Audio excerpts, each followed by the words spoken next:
Break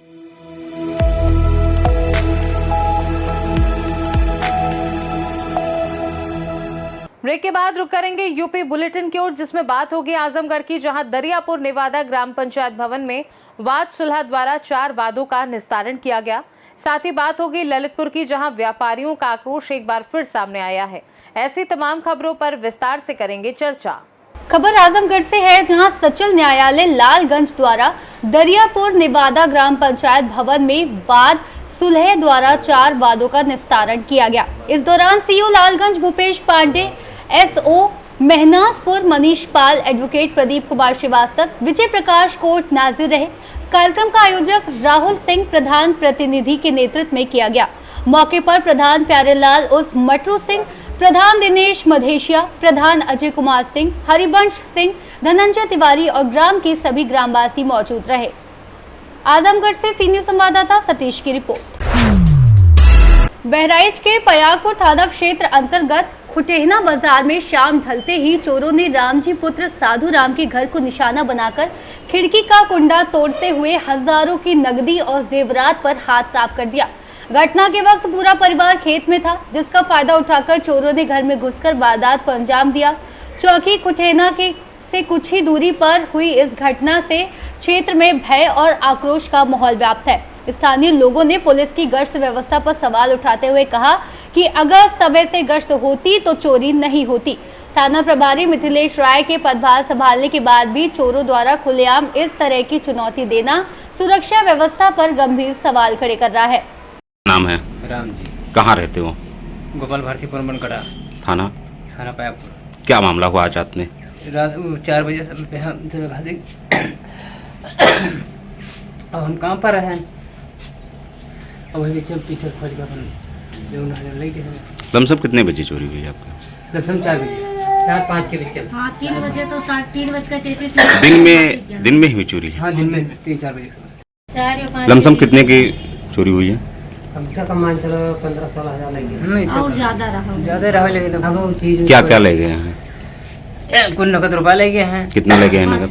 5। और बाकी सामान? पायल रहा, मुंदरी हटा पर रहा है, सब रहा, पायल मुंदरी रहा, 4-5 मटर माला रहा है। तो आप लोग घर पर नहीं थे क्या? नहीं, हम काम पर रहे। ये अपन लड़के रहे, सब यही रही। तो अपन 3-4 बजे घासे गई, तो पछवा खोल के बाहर से लौटो में कोई पहले घुसी का हो, यह सब बात हुई। अब बस बहुत तो आप लोग जान नहीं पाए? जान कैसे पाए? जब संजय को मैं खाना बनाओ घर तक ले जाएंगे। नाम है? मंजू यादव, कहाँ रहती हैं? पुरम बनकटा, थाना कौन सा है? पयागपुर। जो आज रात में चोरी हुई है, कैसे चोरी हुई है? अब रात मनाए है, ये तो है सुबह संध्या का है ना, 4 के बीच में 5 तक है 4-5 के बीच। आप लोग घर पे नहीं थे क्या? हम लोग घर पर नहीं रहे। जब हम यहाँ 6 बजे हम घर में आए हैं, तब हम सब देखा है घर में। क्या क्या चोरी हुई है? अब चोरी एक ठो टप रहा, और मुंदरी रही 6 ठौरी, 2-3 मुंदरी हाथे रही, और एक पायल रहा, मैंने हल्का वाला पायल रहा, 5000 रुपया रही। जानकारी कैसे चली? अब जानकारी जब साड़ी महन रखे हैं, जब साड़ी महन गए देखा बैग पड़ा रहा, बैग नहीं, बैग में कुछ नहीं रहा, तब देखा हम अपन सामान नहीं। बहराइच से सीनियर संवाददाता कृष्ण चंद्र की रिपोर्ट। एटा के जलेसर क्षेत्र अंतर्गत ग्राम पंचायत इसौली स्थित पंडित दीनदयाल उपाध्याय राजकीय मॉडल इंटर कॉलेज में शुक्रवार रात अज्ञात चोरों ने मुख्य गेट, कार्यालय और कंप्यूटर कक्ष के ताले तोड़ दिए। हालांकि गेटों के अंदर से शटर लॉक होने के कारण कोई सामान नहीं ले जाया जा सका। मौजूदा घटना से पहले भी स्कूल में 3-4 बार चोरी की कोशिश हो चुकी है।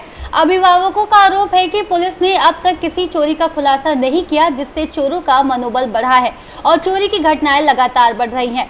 स्थानीय लोगों ने प्रशासन से स्कूल में चौकीदार तैनात करने और बड़ी हैलोजन लाइट लगाने की मांग की है। प्रिंसिपल राखी देवी एवं स्कूल स्टाफ के साथ पुजारी लाल, भूपेंद्र बघेल, सुखवीर सिंह, भानु सिंह सहित कई अभिभावक मौके पर मौजूद रहे। आपका पुजारी लाल। अच्छा, पुजारी लाल, आपके बच्चे यहाँ पढ़ते हैं? जी सर, पढ़ते हैं। तो यहाँ पर अभिभावक होने के नाते आप क्या चाहते हैं? हम ये चाहते हैं सर, यहाँ लाइट की व्यवस्था होनी जी। चाहिए। एक बार नहीं, कई बार चोरी हो चुकी है इस स्कूल में, ठीक है। आज भी ताले टूटे गए यहाँ पे, लेकिन वो तो मजबूरी वजह से कोई बन गई, इस वजह से वो चोर भाग गए, सारी सौदा ले जाते हैं यहाँ से, ठीक है। नहीं, प्रधान को अपने चाहे विधायक से निधि से कराए, चाहे सांसद निधि से कराए, यहाँ लाइट की व्यवस्था करावे। और यहाँ एक चौकीदार की व्यवस्था करावे और पुलिस वालों को सूचना दे, पुलिस वाले यहाँ रात भर रहें और अपनी ड्यूटी अटेंड करें यहाँ। क्या नाम है मैडम आपका? मेरा नाम डॉक्टर राखी देवी है। मैं प्रभारी प्रधानाचार्य पंडित दीनदयाल उपाध्याय राजकीय मॉडल इंटर कॉलेज। जी, आज ये यहाँ पे ताले तोड़ने का प्रयास किया है और जो है कौन लोगों ने ये ताले तोड़े हैं? ये अज्ञात चोरों के द्वारा इस घटना को अंजाम दिया गया। उन्होंने मेन गेट और कई कमरों के ताले तोड़ दिए, कंप्यूटर लैब वगैरह के। और इससे पहले भी 2-4 बार चोरी की घटनाएं हो चुकी जिनकी तहरीर दी गई जी, और अभी तक कोई कार्रवाई नहीं हुई प्रशासन के द्वारा। अच्छा। अभी तक कोई चोरों का खुलासा नहीं हुआ, जबकि 3-4 बार ताले पहले भी तोड़े जा चुके हैं। हाँ, पिछली बार तो जब सामान बहुत सारे सिलेंडर और भगोने एमडीएम का काफ़ी सामान चोरी हो गया था, पैसे चोरी हो गए थे, पर अभी तक उसका कोई खुलासा नहीं हुआ। तो आप क्या चाहते हैं? मैं यही चाहती हूँ कि शासन प्रशासन इसकी सुरक्षा की व्यवस्था करे, यहाँ कोई होमगार्ड तैनात करे और जो पिछली चोरी हुई उनका खुलासा करे। ठीक। हाँ, क्या नाम है आपका? सुखबीर सिंह। अच्छा, आपके बच्चे पढ़ते हैं यहाँ पे? हाँ, पढ़े थे। यहाँ पे आज ये चोरी के लिए ताले तोड़े गए हैं, तो इस संबंध में क्या कहना चाहेंगे गार्जियन के नाते? मेन चीज, पहली चीज लाइट होनी चाहिए यहाँ पे, लाइट की व्यवस्था ये प्रदान कराएगा। उसके बाद में एक गार्ड होना चाहिए रात के लिए जी।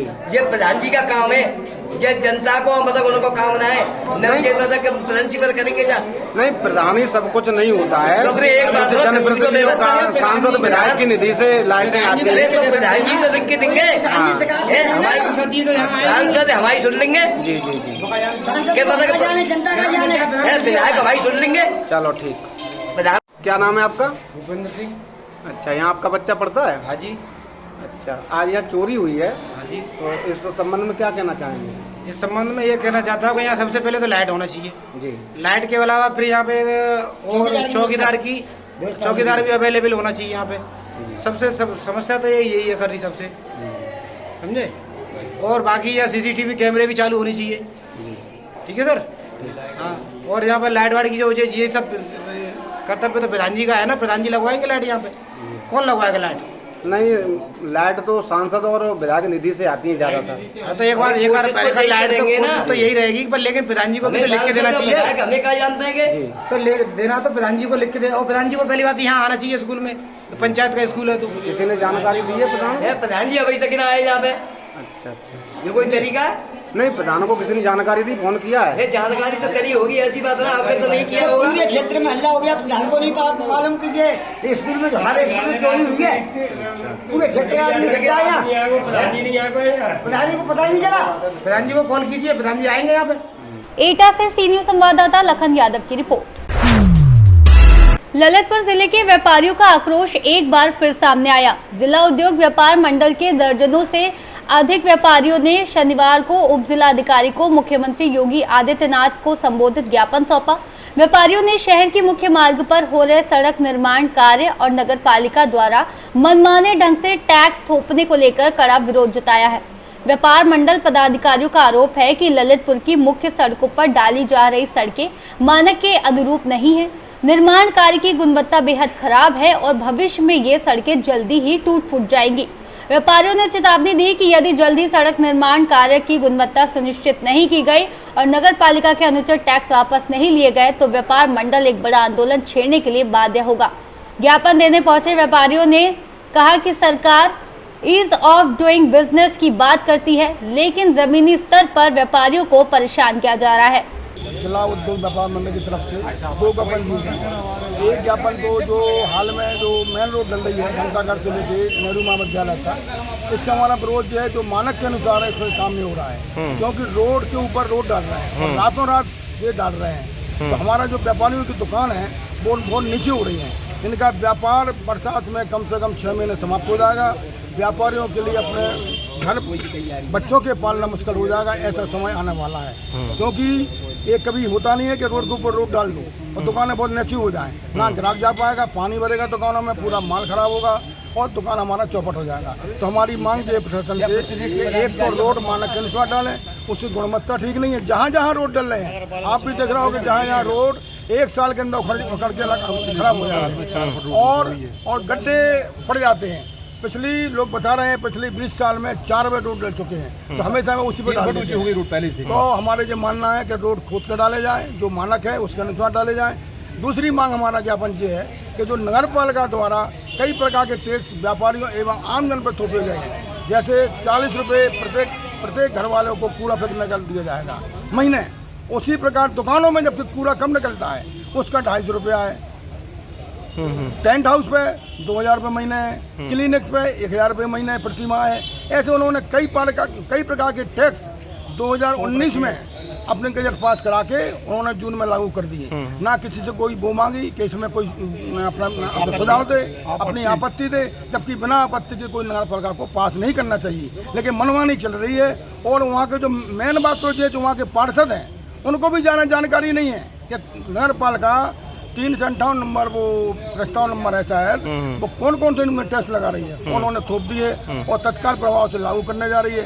तो हमारा मानना चाहिए नगर पालिका से जिलाधिकारी महोदय उनको रोकें और दोबारा आपत्तियाँ लें, सुझाव लें, इसके बाद टैक्स लगाएं, क्योंकि हम ये चाहते हैं कि हमारा ललितपुर स्वच्छ सफाई हो। इसके हम विरोध नहीं कर रहे हैं व्यापार मंडल, लेकिन ये जो उनका तरीका है टैक्स लगाने का वो बहुत गलत है। इसका हम विरोध करेंगे और अगर नगर पालिका नहीं मानेंगी या जो PWD जो रोड डाल रहा है तो हम लोग इसका उग्र आंदोलन करेंगे। इसको हम लोग शांत नहीं बैठेंगे व्यापार मंडल, क्योंकि पूरी ललितपुर की जो सफाई है, जो रोड है, वो बहुत हालत ख़राब हो रही है। सारा व्यापारी अपने घर बैठ जाएगा। इससे हम लोग इसका विरोध करेंगे और उग्र आंदोलन के लिए तैयार होंगे। धन्यवाद। ललितपुर से सी न्यूज़ संवाददाता विकास सोनी की रिपोर्ट। सहारनपुर में भ्रष्टाचार पर नकेल कसते हुए एंटी करप्शन टीम ने शुक्रवार को बड़ा एक्शन लिया। सहारनपुर विकास प्राधिकरण के अपर अभियंता रविंद्र श्रीवास्तव व मेट वैभव को 50,000 की रिश्वत लेते हुए रंगे हाथ गिरफ्तार किया। शिकायतकर्ता के मुताबिक उससे 50,000 की घूस मेट वैभव ने ली और अंदर जाकर अपर अभियंता को देने ही वाला था कि पहले से तैयार बैठी एंटी करप्शन टीम ने दोनों को दबोच लिया।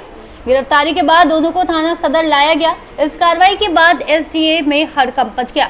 चर्चा की गई कि कई अधिकारी भी एंटी करप्शन के रडार पर हैं और आने वाले दिनों में और बड़े खुलासे हो सकते हैं। शहर में इस गिरफ्तारी की खबर फैलते ही कर्मचारियों में खौफ और आम जनता में राहत का माहौल है।